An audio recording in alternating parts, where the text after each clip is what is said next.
हमारी संस्कृति, हमारे संस्कार सदा रहे हमारे साथ। भारत के महान ग्रंथों और काव्यों का संपूर्ण संकलन। सब्सक्राइब करें तिलक। कई तरीके की एलईडी लाइट्स आपके घर और ऑफिस के लिए। GR LED lights, make India bright.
मुझे युद्ध चाहिए और युद्ध के लिए इस ध्वज का ध्वस्त होना अति आवश्यक है।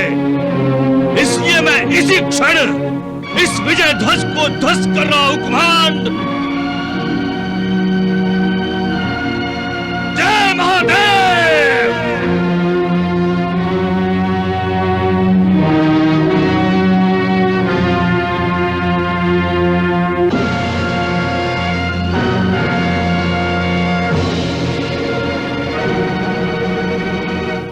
हे बाणासुर,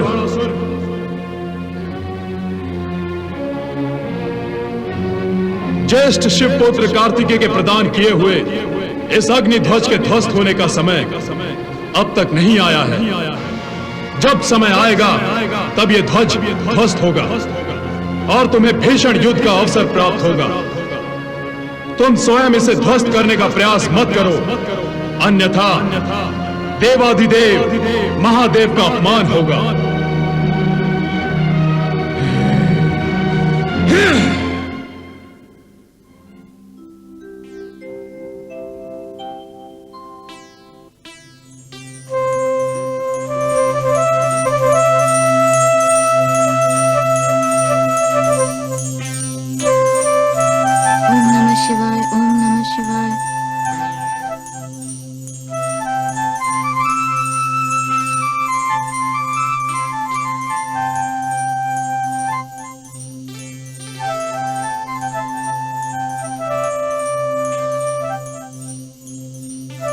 हे जगत पिता शिव शंकर, हे जगत माता पार्वती, आप दोनों की सेवा में अपने इस तुच्छ भक्त का प्रणाम स्वीकार करो।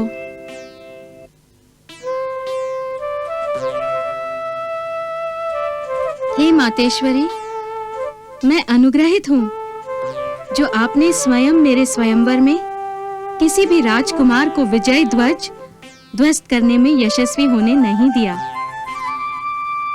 स्वयंवर के समय मेरा मन तो चिंताग्रस्त था कि बिगड़े और अधर्मी राजकुमारों में से यदि कोई सचमुच ही विजय ध्वज को ध्वस्त करने में सफल हो गया तो मैं ऐसी स्थिति में धर्म संकट में पड़ जाती, क्योंकि मैं ये नहीं जानती कि आपने मेरे लिए किस राजकुमार का चयन किया है। इसलिए असमंजस और अनजाने में मुझे केवल पिताश्री की आज्ञा का पालन करने के लिए स्वयंवर में यशस्वी होने वाले राजकुमार को वरमाला पहनानी पड़ती। इस प्रकार आपकी इच्छा के विरुद्ध की आशंका ही मेरी चिंता का कारण बन गई थी। हे माता पार्वती, मैं इसी धर्म संकट में अब भी पड़ी हूँ और ये धर्म संकट उस समय तक बना रहेगा जब तक मुझे ये नहीं पता चल जाएगा कि आपने मेरे लिए कौन सा वर चुन रखा है। हे जगत माता, मुझे इस धर्म संकट से निकालिए। आपकी इच्छा का अनजाने में उल्लंघन करके पाप से मुझे बचा लीजिए। कृपया मुझे पहले ही बता दीजिए कि आपने मेरे लिए कौन सा वर चुना है। कौन है वो जिसकी मैं अर्धांगिनी बनूंगी? कौन है वो जो मेरे भाग्य का स्वामी बनेगा? यदि वो रंक भी हो तो मुझे स्वीकार है। उसके लिए मैं संसार के बड़े से बड़े राजकुमारों को भी ठुकरा दूंगी। हे जगत माता, हे आदिशक्ति, मुझे बता दीजिए, मुझ पर कृपा कीजिए। अपनी इस तुच्छ भक्त को धर्म संकट से निकाल लीजिए। हे माता, मुझे धर्म संकट से निकालिए।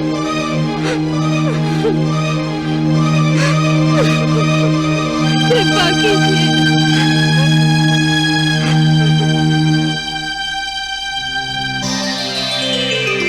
हे वत्स उषा,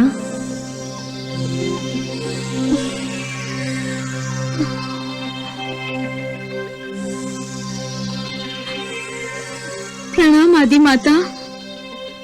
मैं धन्य हो गई। आपके दर्शन पाके मैं धन्य हो गई। आपने बड़ी कृपा की। वत्स उषा, तुम जिसे धर्म संकट कह रही हो वो धर्म संकट नहीं, तुम्हारी भक्ति की परीक्षा थी। तुम इस परीक्षा में उत्तीर्ण हुई हो। मैं तुमसे बहुत प्रसन्न हूँ। तुम्हारी चिंता कि कहीं तुमसे मेरी इच्छा का विरोध ना हो जाए। तुम्हारी भक्ति का अनुपम रूप था। अब भक्ति के इस रूप के बदले मैं तुम्हें तुम्हारे होने वाले वर का रूप भी दिखा दूंगी। कब वो घड़ी आएगी मातेश्वरी? कब आएगी? वत्से, विशाख द्वादशी की रात्रि को जो राजकुमार तुम्हारे सपने में आएगा उसी के साथ तुम्हारा विवाह होगा। उस रात तुम मेरा नाम स्मरण करते रहना। जो आज्ञा मातेश्वरी।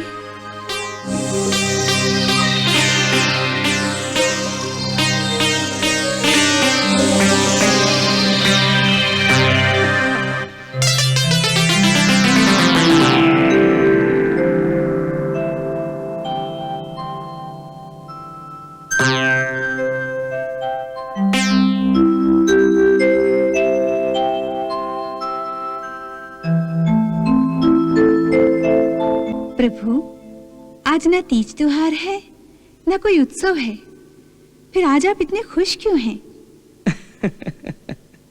मुझे नहीं बताएंगे आज ऐसी कौन सी विशेष बात है? देवी, आज का दिन विशेष दिन है। आज वैशाख द्वादशी है। आज की रात खुशियों का संदेश लेकर बाणासुर के राजमहल में जाएगी। प्रभु, आप क्या फिर कोई लीला दिखाने वाले हैं? मेरी नहीं, ये आदि शक्ति पार्वती की महामाया है। उनके आशीर्वाद से हमारा पोता अनिरुद्ध आज की रात दूल्हा बनकर बाणासुर की सुपुत्री उषा के सपने में जाएगा और आदि शक्ति के आशीर्वाद से यह सपना सच होगा। सचमुच हमारा अनिरुद्ध बड़ा ही भाग्यशाली है। प्रणाम मातेश्वरी। प्रणाम ताजश्री। आओ आओ अनिरुद्ध। ये आप दोनों मेरा नाम लेकर चुपके चुपके क्या बातें कर रहे थे? हाँ, बात तो तुम्हारी ही हो रही थी। पर बात क्या हो रही थी? बस यही कि तुम अब बड़े हो गए हो, जवान हो गए हो। विवाह के योग्य हो गए हो। आप दोनों के हाव भाव मुझे कुछ ठीक दिखाई नहीं दे रहे। मेरी समझ में ये नहीं आता कि आप सबको मेरे विवाह की इतनी जल्दी क्यों है?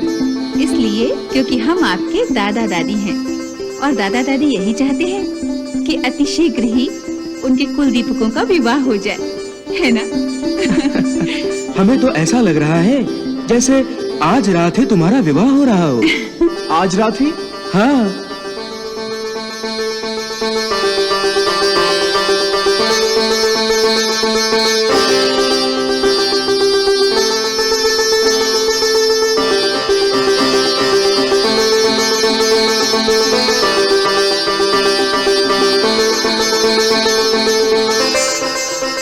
अरे अनिरुद्ध, कहाँ खो गए?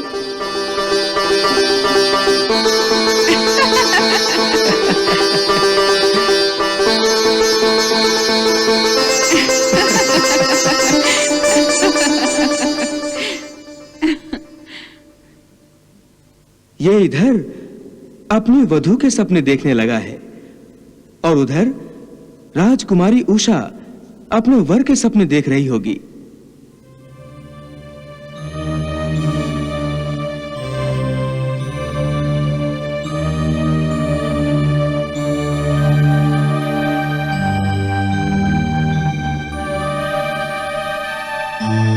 उषा, उषा,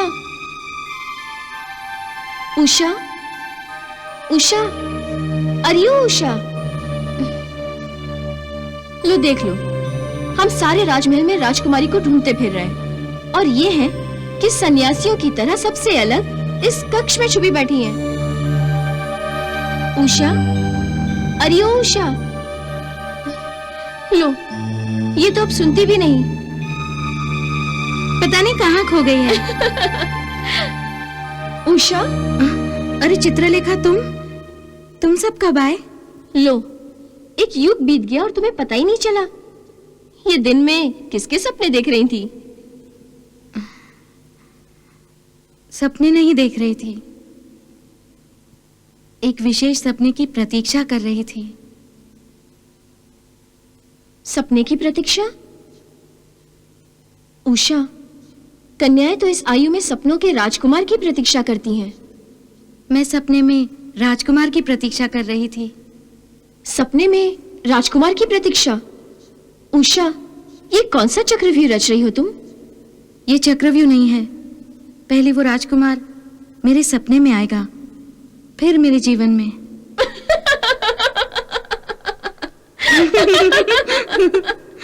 मतलब पहले तुम सपना देखोगी और फिर वही राजकुमार तुम्हारे जीवन में आएगा।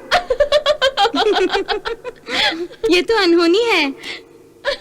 ये तो ऐसा हुआ उषा कि जैसे गंगा मैया हिमालय से धरती पर नहीं उतर रही, बल्कि धरती से हिमालय पर चढ़ रही हैं। और ये तो हो ही नहीं सकता। उषा, कन्या पहले किसी तेजस्वी राजकुमार को देखती हैं, फिर उसे देखते ही अपना दिल दे बैठती हैं और फिर उसके सपने देखती रहती है। ये प्रेम की कौन सी माया है जो सपने से प्रारंभ हो रही है? तुम मेरी बात क्यों नहीं समझती?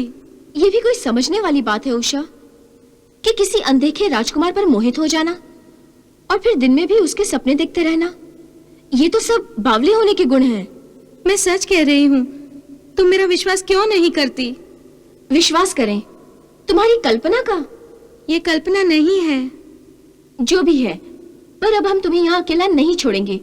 चलो हमारे साथ, हम वाटिका चलते हैं। नहीं, मुझे यहाँ अकेला छोड़ दो।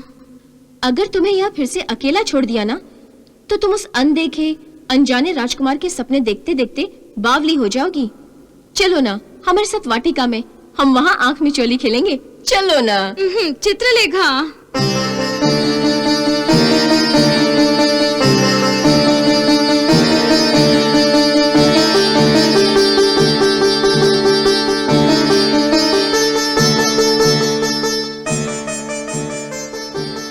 आज ताजश्री और माताश्री मेरे विवाह के संबंध में रहस्य में बातें कर रहे थे। उन्होंने अवश्य ही किसी वधू का चुनाव मेरे लिए किया है, अन्यथा वो मुझसे यूं बातें न करते।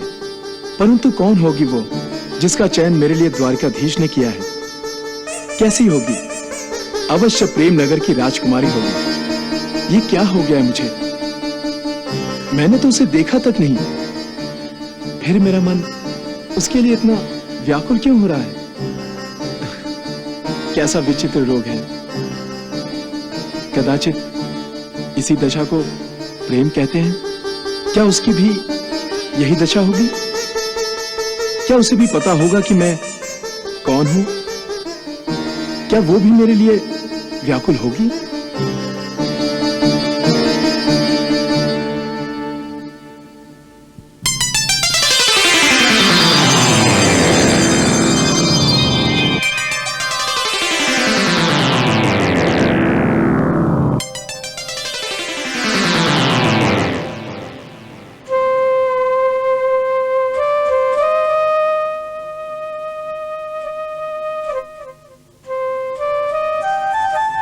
उषा, उषा, उषा, उषा, उषा,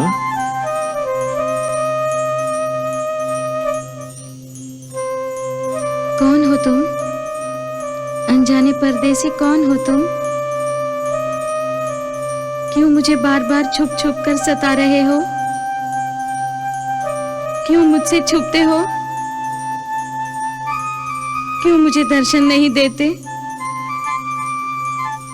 क्यों मुझे रुला रहे हो?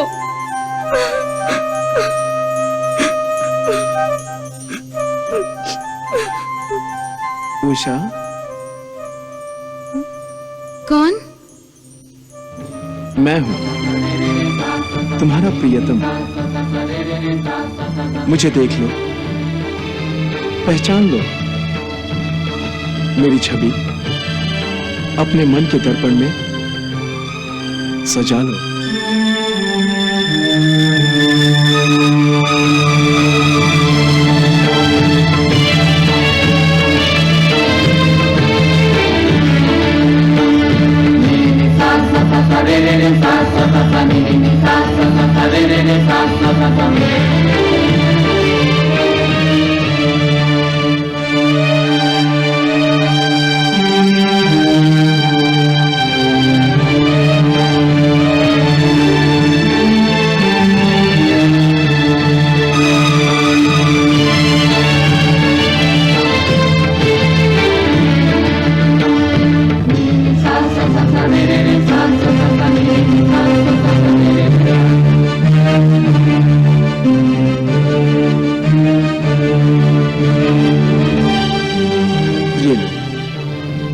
एक दूसरे के गले में वरमाला डालकर हम विवाह के अटूट बंधन में बंध गए।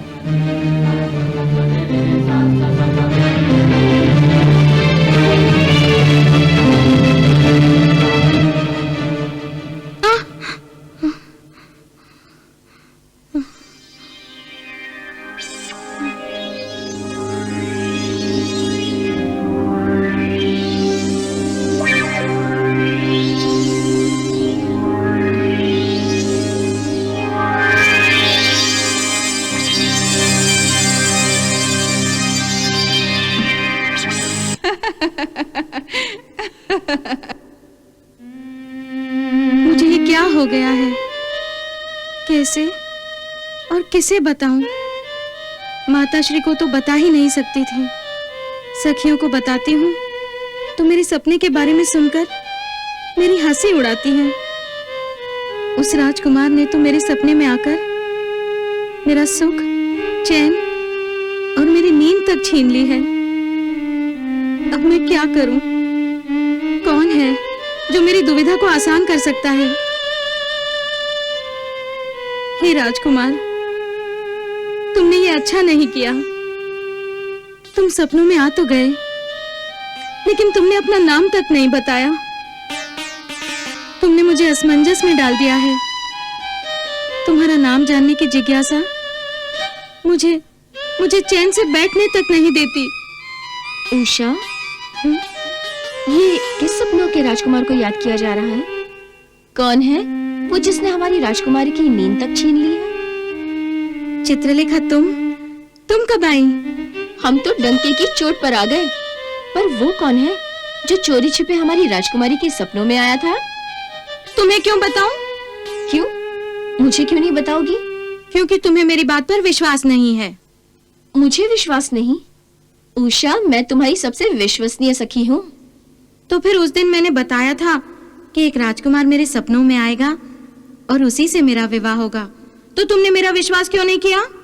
मतलब वो अनजाने राजकुमार?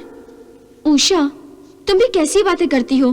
हम ये कैसे मान लेते कि जिस राजकुमार को तुमने देखा तक नहीं, वो तुम्हारे सपनों में आएगा और उस सपनों के राजकुमार का सचमुच में कोई अस्तित्व भी होगा? यदि नहीं मानना चाहती तो आप क्यों पूछ रही हो कि सपनों में आने वाला राजकुमार कौन है? मतलब वो अनजाने राजकुमार जो तुम्हारे सपनों में आए थे? हाँ, वही। ये तो चमत्कार हो गया उषा। मैं तो समझती थी कि जिन राजकुमारों के तुमने चित्र देखे हैं, उनमें से ही कोई राजकुमार तुम्हारे दिल में समा गया है और तुम्हारे सपनों में आता है। परंतु ये चमत्कार हुआ कैसे? ये लीला आदिमाता पार्वती की है। आदिमाता पार्वती की लीला? हाँ, उन्होंने ही भविष्यवाणी की थी कि वैशाख द्वादशी की रात को जो राजकुमार मेरे सपने में आएगा, उसी से मेरा विवाह होगा। तुमने मेरा विश्वास नहीं किया, पर वो राजकुमार उस रात मेरे सपने में आया था। हाय राम, अनजाने में मेरे हाथों माता पार्वती का अपमान हो गया। हे माता पार्वती, मुझे क्षमा कीजिएगा। उषा, तुम भी मुझे क्षमा कर दो ना। अच्छा उषा, तो फिर ये बताओ कि वो राजकुमार किस नगरी का है? मुझे नहीं पता। उसने सपने में मुझे कुछ नहीं बताया। हम मिले, एक दूसरे को पसंद किया, एक दूसरे के गले में वरमाला पहनाई, बस। मतलब तुम उसका नाम तक नहीं जानती? नहीं चित्रलेखा, मैं उसका नाम तक नहीं जानती। फिर ये कैसे पता चलेगा कि वो कौन है, उसका क्या नाम है? चित्रलेखा, इस समस्या का समाधान तुम ही कर सकती हो। मैं? वो कैसे?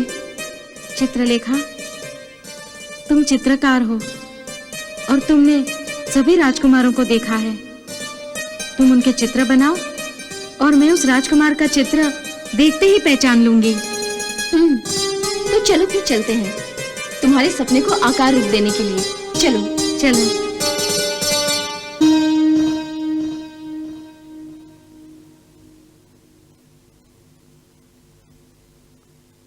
ये भी नहीं, तो फिर किस देश का राजकुमार है वो? क्या किसी अंतरिक्ष के ग्रहमंडल से तुम्हारे सपने में आया था? पता नहीं, समझ में नहीं आता कौन है वो। एक काम करते हैं उषा, तुम ऐसा करो, मुझे उसकी वेशभूषा समझा दो, मैं वैसा ही चित्र बनाती हूँ। हाँ, ये ठीक है।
राजकुमार।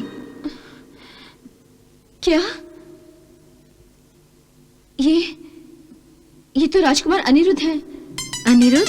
ये कहाँ के राजकुमार हैं? तुम नहीं जानती, ये द्वारिका के राजकुमार हैं। क्या? द्वारिका के? हाँ, द्वारिका के। अर्थात ये? हाँ, ये द्वारिकाधीश श्री कृष्ण के पोते हैं और प्रद्युम्न पुत्र हैं। ये तो और भी बड़ी समस्या हो गई। हाँ, ये एक ऐसी समस्या है जिसका समाधान संभव नहीं है। तुम्हारे पिताश्री महाराज बाणासुर श्री कृष्ण को अपना परम शत्रु मानते हैं और वो कदापि श्री कृष्ण के पोते अनिरुद्ध से तुम्हारा संबंध नहीं जुड़ने देंगे।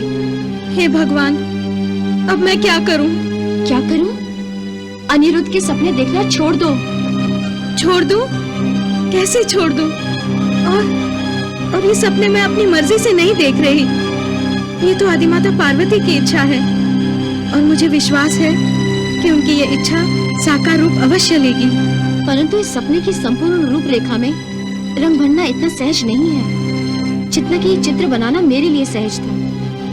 पता नहीं महाराज बाणासुर की श्री कृष्ण से शत्रुता तुम्हारे इस सपने के साकार होने तक क्या क्या रूप दिखाएगी।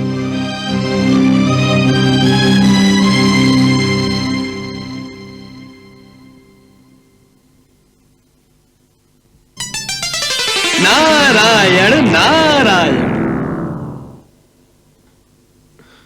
प्रणाम प्रभु। कहिए देवर्षि, किस लोक से भ्रमण करके आ रहे हैं? कोई विशेष समाचार है क्या? प्रभु, तीनों लोकों के स्वामी और अंतर्यामी तो आप हैं। किस लोक में कहां क्या हो रहा है आप सब जानते हैं। मेरा तो मानना है कि आपकी बांसुरी की धुन पर पृथ्वी लोक का संचालन हो रहा है। फिर मैं आपको कौन सा विशेष समाचार सुना सकता हूं? प्रभु, मैं तो आपसे समाचार सुनने के लिए उपस्थित हुआ हूं। कौन सा समाचार देवर्षि? हे लीलाधर, आप तो प्रेम रस के देव हैं और मुझे ज्ञात हुआ है कि प्रेम रस के माध्यम से असुर राज बाणासुर के अहंकार का नाश करने जा रहे हैं। प्रभु, प्रेम रस द्वारा आप जो लीला दिखाने जा रहे हैं, मैं उस लीला के दर्शनों से वंचित नहीं रहना चाहता। देवर्षि, प्रेम रस से परिवर्तन इस नाटक में आप केवल दर्शक की भूमिका नहीं निभा सकते। इस नाटक में आपको भी भाग लेना होगा। आज्ञा कीजिए प्रभु, आज्ञा कीजिए। वो देखिए देवर्षि, दो प्रेमियों के मन में प्रेम की जो चिंगारी छोड़ी गई है, वो अंदर ही अंदर कैसी आग लगा रही है। हे परदेसी राजकुमार, सपने में आकर तुमने ये कैसी आग लगा दी है। किसी करवट चैन नहीं मिल रहा। वियोग की इस अग्नि को मैं कैसे सह पाऊंगी? क्या तुम भी मिलन के लिए तड़प रहे हो अनिरुद्ध? ये कैसी तड़प है? ये कैसी आग है जो मन को व्याकुल भी कर रही है और इस आग में चलना अच्छा भी लग रहा है। ये तड़प अच्छी लगती है।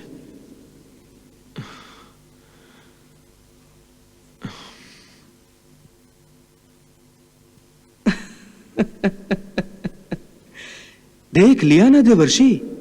हाँ प्रभु, हाँ। उषा की दशा तो समझ में आती है, क्योंकि उसने अनिरुद्ध को सपने में देखा था, परंतु अनिरुद्ध ने तो उषा को कभी देखा नहीं। फिर उसकी यह दशा कैसे? देवर्षि, जिस रात उषा ने देवी पार्वती की प्रेरणा से अनिरुद्ध का सपना देखा था, उसी रात अनिरुद्ध ने भी सपना देखा था। तो प्रभु, ये आपकी लीला थी। हाँ, मैं चाहता था कि दोनों ओर आग बराबर की लगे। इसीलिए जब उषा अनिरुद्ध का सपना देख रही थी, तब अनिरुद्ध भी उषा के सपने में मग्न था।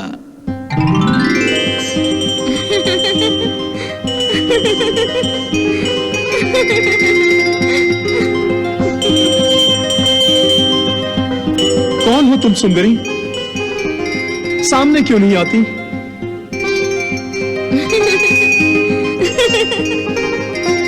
मुझे नहीं पहचाना आपने? मैं आपके हृदय की धड़कन हूँ। मैं आपके हृदय की स्वामिनी हूँ। सामने आओ सुंदरी, सामने आओ। हे राजकुमार, मैं तुम्हारे पास ही हूँ, तुम्हारे हृदय में ही बसी हुई हूँ।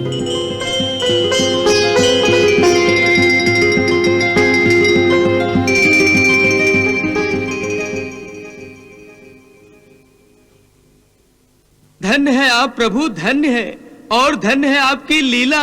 नारायण नारायण।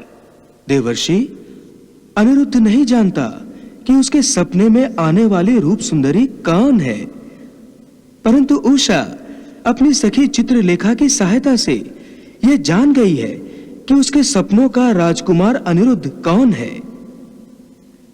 देवर्षि, जब उषा और अनिरुद्ध की वास्तव में भेंट होगी तो बाणासुर के अहंकार की पहली कड़ी टूट जाएगी, और जब अनिरुद्ध बाणासुर के अग्नि ध्वज को ध्वस्त करेगा तो बाणासुर के घमंड का ध्वज भी ध्वस्त हो जाएगा, और फिर अनिरुद्ध और उषा का विवाह संपन्न होगा। वाह प्रभु वाह, जिन दो परिवारों में शत्रुता पनप रही है, आप उन दोनों परिवारों को विवाह द्वारा अटूट संबंधों में बांधने जा रहे हैं। सच प्रभु, आपकी लीला बड़ी न्यारी है। परंतु देवर्षि, आपको भी अपनी लीला दिखानी है। समस्त त्रिलोकवासी मुझे लीलाधर कहते हैं, परंतु आप भी कुछ कम लीला नहीं दिखाते हैं। नारायण नारायण। प्रभु, मैं ठहरा भक्त और आप भगवान, मैं आपके सामने क्या लीला रचूंगा? बस आपकी आज्ञा का पालन करूंगा। आज्ञा दीजिए, मुझे क्या करना होगा भगवान? देवर्षि, उषा और अनिरुद्ध को वास्तव में एक दूसरे के सामने लाने का दायित्व आपको निभाना है। प्रेम अगन की चिंगारी देवी पार्वती की प्रेरणा द्वारा छोड़ी गई है। उस चिंगारी को भड़काकर अब ऐसी अग्नि का रूप देना है कि उस आग को कोई बुझा ना सके। तो फिर प्रेम रस से परिवर्तन इस नाटक में अपनी भूमिका निभाने के लिए मुझे आज्ञा दीजिए प्रभु।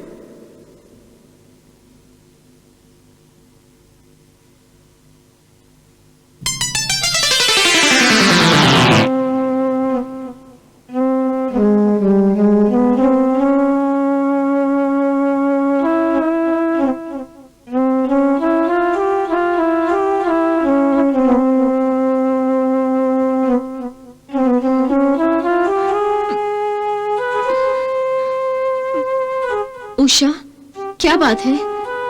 तुम्हारे होठों पर तो हमेशा हंसी के फूल खिलते थे, फिर ये फूल आज अचानक मुरझा क्यों गए? उषा, तुम्हारी आंखों में आंसू?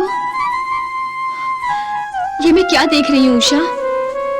तुम्हारे पिता महाराज बाणासुर त्रिलोकी विजेता हैं। उनकी तलवार ने सुख और ऐश्वर्य को तुम्हारे सेवक बना दिए हैं। ये सुख और ऐश्वर्य मुझे कांटे की भांति चुभ रहा है चित्रलेखा। उषा, चित्रलेखा, ये सुख और ऐश्वर्य किस काम का, यदि इसका उपयोग मैं अपने पति के साथ ना कर सकूं? पति के साथ? किंतु उषा, तुम्हारा अभी तक विवाह नहीं हुआ है। वह हुआ है चित्रलेखा, मेरा विवाह हुआ है। द्वारिकाधीश के इस अनुरोध के साथ मेरा विवाह हुआ है। नहीं उषा, ये तो सिर्फ एक सपना था। सपना नहीं था, आदि माता पार्वती का आशीर्वाद था। फिर सपना हो या वास्तविकता, नारी का विवाह तो एक ही बार होता है ना। चित्रलेखा, अब मैं अपनी सहेलियों के साथ नहीं, अपने पति के साथ विहार करना चाहती हूँ। अपने पति के साथ क्रीड़ा करना चाहती हूँ। मैंने उन्हें सपने में देखा है, अब मैं वास्तव में उनसे भेंट करना चाहती हूँ। अब मैं मायके नहीं, अपने ससुराल जाना चाहती हूँ। मुझे तो दिन रात, हर पल, हर समय उन्हीं की याद आती रहती है। अब तो मुझे ऐसा प्रतीत होने लगा है कि उनके बिना मेरा जीवन शून्य है। उषा, तुम्हारी ये दशा देखकर मेरा मन व्याकुल हो रहा है, परंतु ये सपना माता पार्वती का आशीर्वाद है उषा। किंतु मेरे मन में तुम्हारे पिता महाराज असुरेश्वर बाणासुर के विचार आते हैं कि क्या वे इस विवाह को मान्यता प्रदान करेंगे।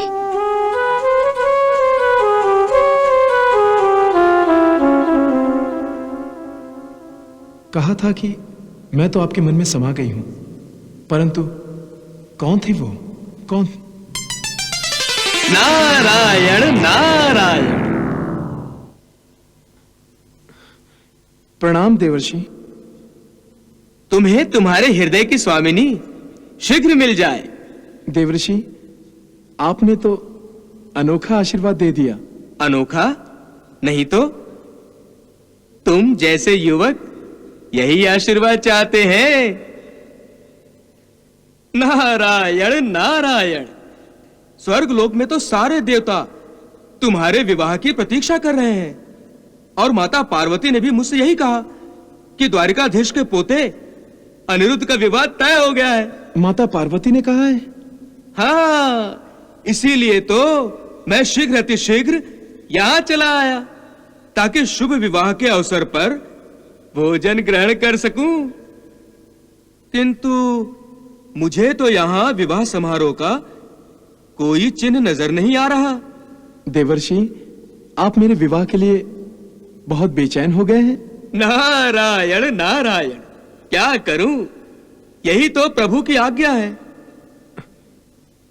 प्रभु की आज्ञा? अब मेरे कहने का अर्थ है कि जो कुछ भी होता है वो प्रभु की इच्छा अनुसार ही तो होता है। तुम्हारा विवाह हो जाए, ये भी तो प्रभु की ही इच्छा है। परंतु आश्चर्य की बात तो ये है कि द्वारिका अब तक सजी क्यों नहीं। परम पिता ब्रह्मदेव के अनुसार तुम्हारी दुल्हन तो तुम्हारी प्रतीक्षा कर रही है, किंतु दूल्हा तो यहां विश्राम कर रहा है। नारायण नारायण, ये प्रभु की कैसी लीला है। तो चलिए देवर्षि, हम प्रभु से ही पूछ लेते हैं। नारायण नारायण। प्रभु से क्यों? प्रभु के पोते से क्यों नहीं? अर्थात? अर्थात लीला तो तुम ही को रचानी है ना। मुझे? हाँ हाँ राजकुमार, तुम्ही को। तुम्ही ने तो किसी का दिल चुराया होगा।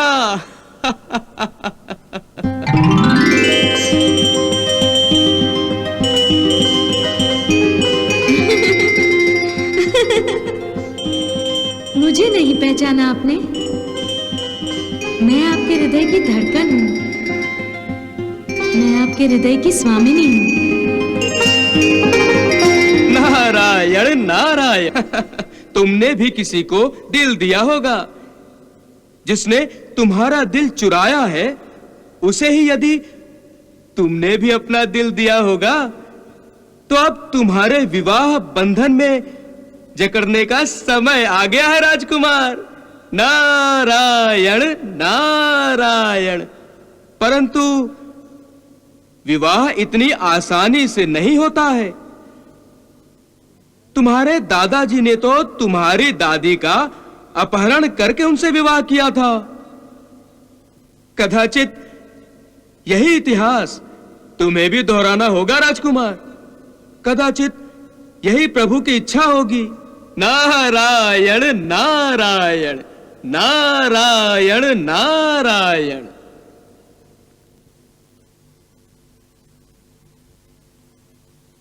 देवर्षि, मैं इतिहास दोहराने के लिए तैयार हूं, परंतु मुझे पता तो चले कि मेरा दिल चुराने वाली कौन है। हे मेरे तन मन के स्वामी, सपने में माता पार्वती की प्रेरणा स्वरूप आपके साथ मेरा विवाह होने के बाद मैंने तो आपको अपना पति परमेश्वर मान लिया है और आप ही के चित्र को अपने मन मंदिर में सजा लिया है। रात में कभी संयोग से आंख लग भी जाती है तो आप हमें सपने में आकर दर्शन देते हैं और दिन में आपका ये चित्र देख देख कर आपसे बातें करती रहती हूँ। किसी और को अपने मन की दशा बता ही नहीं सकती। राजकुमारी उषा कहाँ है दासी? महाराज, राजकुमारी अपने शयन कक्ष में है। इतना दिन चढ़ आया है, राजकुमारी अभी तक शयन कक्ष में है? हाँ महाराज, उन्होंने आदेश दिया है कि वो विश्राम करना चाहती हैं, इसलिए उनके विश्राम में बाधा न डाली जाए। इसका अर्थ है कि राजकुमारी का स्वास्थ्य ठीक नहीं है। ऐसी दशा में हम स्वयं राजकुमारी के विश्राम में बाधा नहीं डालना चाहेंगे, इसलिए हम चुपचाप जाकर उसे देख कर आते हैं। स्वामी, मेरा वो सपना सत्य ही था, क्योंकि वो केवल सपना नहीं था, माता पार्वती का आशीर्वाद था जो कभी झूठ नहीं पड़ सकता। और इसका प्रमाण ये है कि मैंने कभी आपको देखा नहीं था और फिर भी आप मेरे सपने में आए। सपने में वही लोग आते हैं ना जिन्हें कभी देखा हो, या फिर कल्पनाएं आती हैं। इसे मैं सत्य मानकर अपने विवाह को भी सत्य मानती हूँ अनिरुद्ध, परंतु संसार हमारे विवाह को नहीं मानेगा, इसलिए आपका और मेरा विवाह सबके सामने होना आवश्यक है। और यह तभी संभव होगा जब मेरे पिताश्री महाराज बाणासुर विवाह की आज्ञा देंगे। परंतु हे राजकुमार अनिरुद्ध, मेरे पिताश्री आपके पितामह भगवान श्री कृष्ण को अपना शत्रु मानते हैं। फिर अपना विवाह कैसे होगा अनिरुद्ध? अनिरुद्ध, कैसे होगा? ये विवाह नहीं हो सकता।